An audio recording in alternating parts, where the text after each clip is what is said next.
is that time. Everyone's favorite segment. Ready, set, go. Differently each time, but I know we're going to get to the end and you're going to be like, stop saying it like that. You're a crazy person. A reason to smile, I think, after that defensive effort. I know it was not the prettiest game against the Panthers, but a win is a win. And as they say, there is no room for comments in the win-loss column, just the W or the L. Eagles got the W, but that defense, they've been much maligned. Let's look at the 2 weeks prior, right? 41 and 42 points. Yikes. But they picked off Sam Darnold 3 times. Is this something that they can build off of? Are we going to see this type of defensive effort again?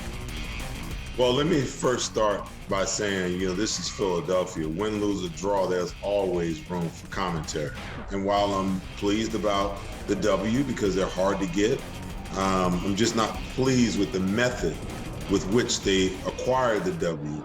And I think that they were actually lucky to be in a situation where they were, where they actually won that football game. We're smiling over here, cracking a smile at least, trying to talk about the positive of the win. Meanwhile, Tom Brady in his 7 Super Bowls threw 5 touchdowns, and they just ran roughshod over the Miami Dolphins. What is the key to getting to, you're not going to turn him over 3 times like you did Sam Darnold, as you pointed out, but how can they get going against, is it about this offense can get going against the Tampa Bay Bucs D, or is it they got to limit Tom? You're not going to stop it, but limit him.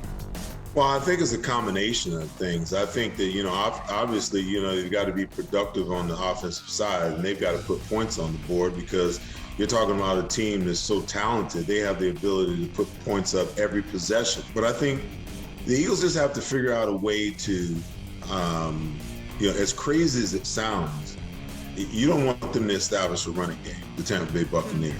And they're not that good of a running team. I think they rank really low in that department as well. If you can put Tom in a predictable situation, even though that means that the ball is on his arm, and you can play some cover 2 and keep those wide receivers in front of you, then you have a shot. It's a tall order, but they still, the old saying, that's why you play the game. Anything can happen.